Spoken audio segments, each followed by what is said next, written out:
તો જય માતાજી મિત્રો, સ્વાગત છે આપણા નવા બ્લોગની અંદર ને આજે આપણે સવારે શનિવારે આવી ગયા વાડી અને આપણે આહડું વાઢવાનું હતું તે આપણે મોચમ પહેલાં લઈ લીધી. તે આહડું પાડ્યું હશે તો આપણે કટર બોલાવીશું, બાકી વાટીશું આપણે. તો બને રહો. તો શેઢાની બે બાજુ આપણે મોચમ લઈ લીધી છે, તો બ્લોગમાં બને રહો એ પણ દેખાડી દઉં. તો બ્લોગ કન્ટિન્યુ કરજો, લાઈક કોમેન્ટ ચેનલ સબસ્ક્રાઈબ કરી નાખજો. આપણા ડેલી નવો બ્લોગ આવશે તો તમને નોટિફિકેશન મળી જશે, તો ચેનલને સબસ્ક્રાઈબ કરી નાખજો એટલે જલ્દીથી જલ્દી આપણે નોટિફિકેશન મળી જાય. આપણે ડેલી બ્લોગ આવે છે તો જોઈ શકો છો. કાલે આપણે જે ખાતર નાખ્યું હતું, આપણે કીધું હતું કે માડી જોડે થોડું નાખવાનું છે, તે આપણે અહીં નાખ્યું હતું અને આપણે આટલામાં થોડોક રચકો કરવાનો છે, તો તેના માટે આપણે ખાતર નાખ્યું છે. બાકી બ્લોગમાં બને રહેજો મિત્રો. હવે જઈએ આપણે આહડું વાટવા માટે.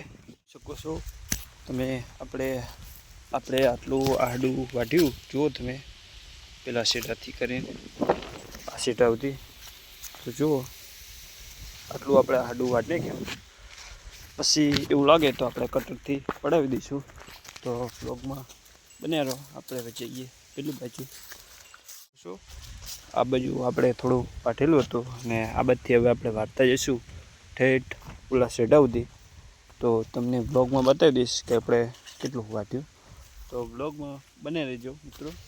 શેઢે આપણે મોચમ લઈને આવી ગયા આ બાજુ અને હવે આપણે જવાનું ઘરે. તો આપણું સ્પ્લેન્ડર ને હવે આપણે જઈશું ઘરે. તો મળીએ આગલા બ્લોગમાં. જય માતાજી.